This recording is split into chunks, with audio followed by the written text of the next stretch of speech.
जय हिंद। तो आज इस लेक्चर में हम देखेंगे जो मुस्लिम नाटो बन रहा है वो मिडिल ईस्ट में क्या चेंजेस लेकर के आएगा और उसके इंडिया में क्या रिकॉर्ड्स होंगे। तो मुस्लिम नाटो का मतलब ऐसा है कि जैसे नाटो बना हुआ है, नॉर्थ अटलांटिक ट्रीटी ऑर्गेनाइजेशन, उसी की ही तर्ज पे मुस्लिम नाटो बना है। इसमें 3 मुस्लिम कंट्रीज हैं, सऊदी अरेबिया, तुर्की और पाकिस्तान। तो दो तो पहले से ही थी जिसमें सऊदी अरेबिया और पाकिस्तान थे, तुर्की नया शामिल हुआ है। अब इसमें क्यों बना है, किस लिए बना है, क्या रिलेवेंस होंगे वो देखते हैं। तो सबसे पहले आप देखिए कि इसमें कौन कौन है। तो इसमें आपका ये क्या बोलते हैं, क्या नाम है इसका, नल्ला पाकिस्तान, ठीक है। फिर सऊदी अरेबिया है। फिर उसके बाद आपका इसमें तुर्की के जो राष्ट्रपति हैं, ये 3 लोग मिलकर इनके बीच संयुक्त रक्षा समझौता हुआ है। इसमें ऐसा होगा कि अगर किसी एक भी कंट्री पर हमला हुआ तो वो तीनों कंट्री पे हमला माना जाएगा, चाहे अगर सऊदी अरेबिया पे हुआ, पाकिस्तान पे हुआ और तुर्की पे हुआ, तो सब अपने ऊपर पर्सनल लेंगे हमला और फिर सब एक दूसरे की मदद करेंगे। तो मोस्टली ये इसराइल के अगेंस्ट में हुआ है, क्योंकि इसराइल एक जो मिडिल ईस्ट कंट्रियों के लिए जो बहुत बड़ी चुनौती बना हुआ है, उसको कैसे टैकल किया जाए उसके लिए चीज़ें बनी हुई हैं।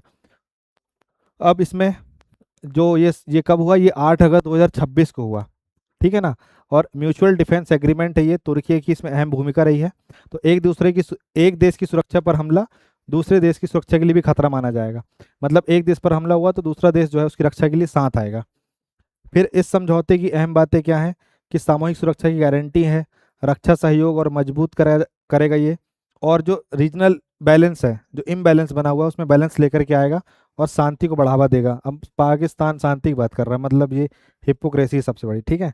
तो इसको मुस्लिम नेटो क्यों कहा जा रहा है, आप समझ गए होंगे कि तीनों मुस्लिम कंट्रियां इसमें प्रोमिनेंटली। इसके बाद इसमें है कौन कौन, तो देखो।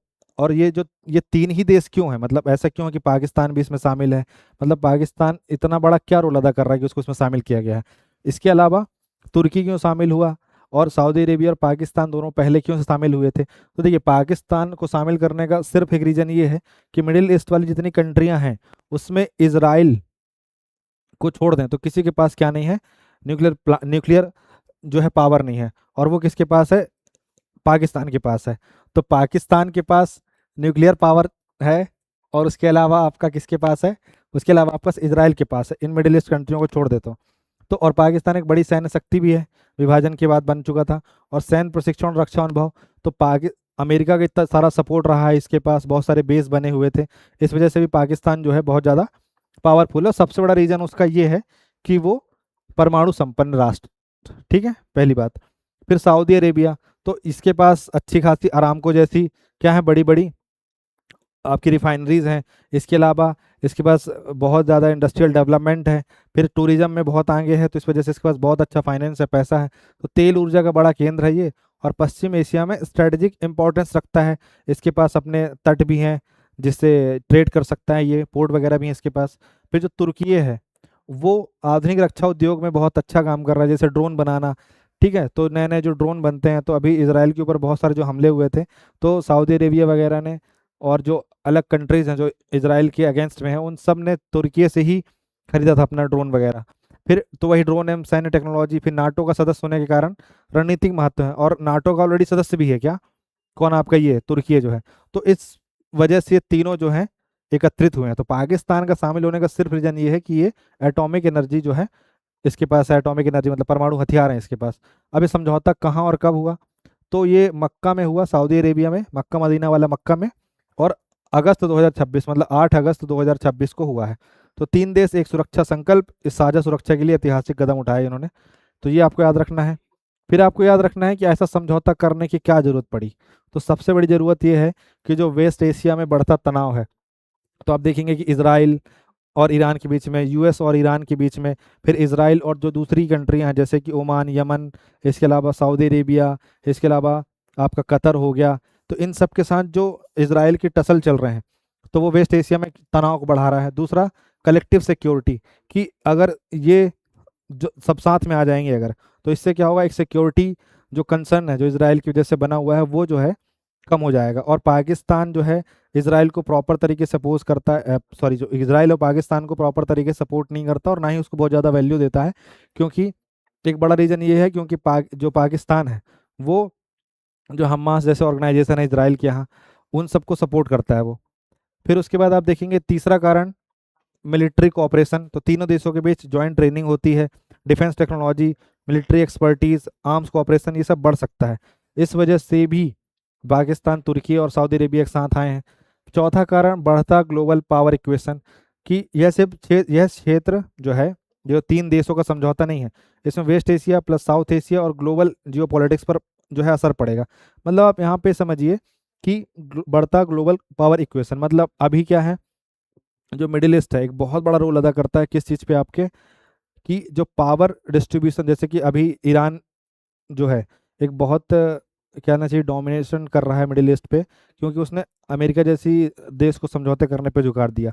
बात अलग है कि खमेनी की मौत हुई, ये बात अलग है कि अमेरिका फिर समझौते से पीछे चला गया, लेकिन एक बहुत बड़ा रोल था ईरान का अमेरिका को हिला देने में, और वो 1970s के समय में भी नहीं झुका था और आज भी नहीं झुका वो।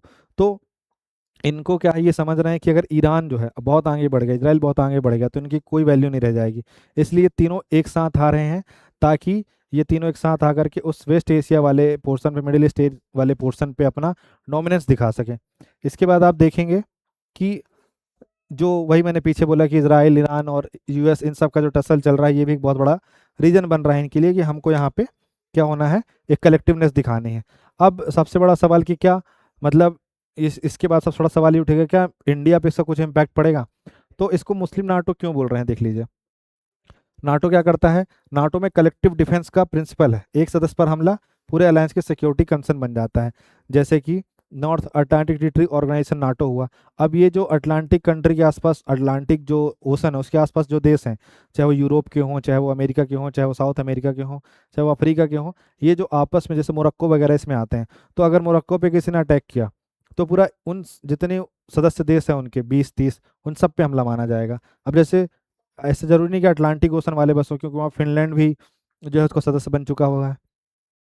तो वैसे ही किसी एक सदस्य पे हुआ तो सभी सदस्य इसे अपना खतरा मानेंगे और मिलकर जो है सामूहिक रूप से क्या करेंगे, उसको डिफेंड करेंगे। तो वही संगठन में शक्ति है वाला सीन है।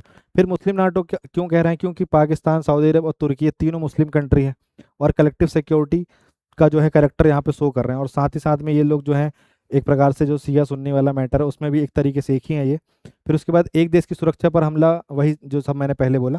तो ये सब तमाम चीज़ें, इसलिए इसको मुस्लिम नाटो बोला जा रहा है।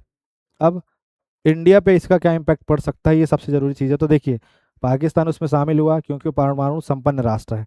अब इंडिया पे इम्पैक्ट ये पड़ेगा कि अगर ये मिडिल ईस्ट वाले अगर ये शांति पैदा कर दिए, तो इंडिया को ये बहुत अच्छे रेट पे क्या मिलेगा, ऑयल मिल जाएगा, वहाँ पे इंसर्जेंसी नहीं होगी, वहाँ पे एक अनसर्टेनिटी नहीं बनी रहेगी। तो जो हमारा एक्सपोर्ट इम्पोर्ट है जो एनर्जी वाला, वो सिक्योर बना रहेगा। जब वो सिक्योर बना रहेगा, जो हमारे फॉरेक्स रिजर्व में बहुत अच्छे से खर्च होंगे, हमें ज़्यादा पैसा नहीं देना पड़ेगा, हमारा करंट अकाउंट डेफिसिट जो है मेंटेन रहेगा। तो वही यहाँ पे हमारे लिए ये फ़ायदा ये होगा कि एनर्जी सिक्योरिटी, अगर पाकिस्तान में अगर क्या आ जाती है, सर्टेनिटी आ जाती है, एक पॉलिटिकल कंट्रोल आ जाता है, एक ऐसी पॉलिटिकल क्या स्थिरता आ जाती है, तो वो भारत के लिए ही अच्छा है। क्योंकि अगर उधर उथापथल नहीं चलेगी, ऊहापोह नहीं चलेगी, तो भारत के लिए बहुत अच्छा है। तो एनर्जी सिक्योरिटी के लिए तो सऊदी अरब भारत के लिए महत्वपूर्ण है, एनर्जी पार्टनर है। वेस्ट एशिया में इनस्टेबिलिटी बढ़ती है तो ऑयल प्राइस और इंडिया से इम्पोर्ट जो बिल है वो बढ़ता है। फिर पाकिस्तान का जो फैक्टर है, तो पाकिस्तान की सऊदी अरब और तुर्की के साथ बढ़ती स्ट्रेटेजिक पार्टनरशिप उस रीजनल पोजीशन को मजबूत कर सकती है। उससे अपन कोई खतरा नहीं है। अपने पास जो अन्य देश हैं, ईरान हो गया, इसराइल हो गया, और साथ ही साथ में जितने भी देश हैं हमारे उनसे अच्छे संबंध है, तो पाकिस्तान का उनके साथ चले जाने से कोई दिक्कत नहीं हमारी। फिर इंडियन डायस्पोरा, तो खाड़ी देशों में बड़ी संख्या में भारतीय रहते हैं, काम करते हैं। इसलिए इस क्षेत्र की अगर स्टेबिलिटी भी होगी तो हमको ऑपरेशन विजय और ऐसे जो तमाम ऑपरेशन चलाते हैं सब चलाने की जरूरत नहीं पड़ेगी। साथ ही में स्ट्रेटजिक ऑटोनॉमी, तो भारत को इस बदलते जियोपॉलिटिक इन्वायरमेंट में सऊदी अरब, यूएई, इसराइल, ईरान, अन्य रीजनल पावर के साथ संतुलित संबंध बनाए रखने होंगे। भारत को ये भी समझ में आ जाएगा यहाँ पे कि अगर हमने सऊदी अरेबिया और तुर्की के साथ एक बैलेंस बनाना पड़ेगा। वैसे तुर्की के साथ हमारे अच्छे संबंध नहीं है, पर फिर भी इसलिए ताकि वो एक प्रॉब्लम क्रिएट ना करे।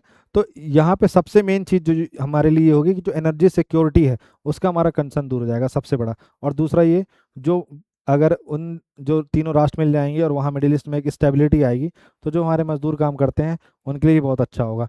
तो ये था पूरा इसका कॉन्सेप्ट। आप कमेंट सेक्शन में बताइएगा आपको ये कैसा लगा, और अगर इस टाइप से आपको और वीडियो चाहिए हो तो हम लेके आते रहेंगे। So thank you so much for watching this video. Have a nice day.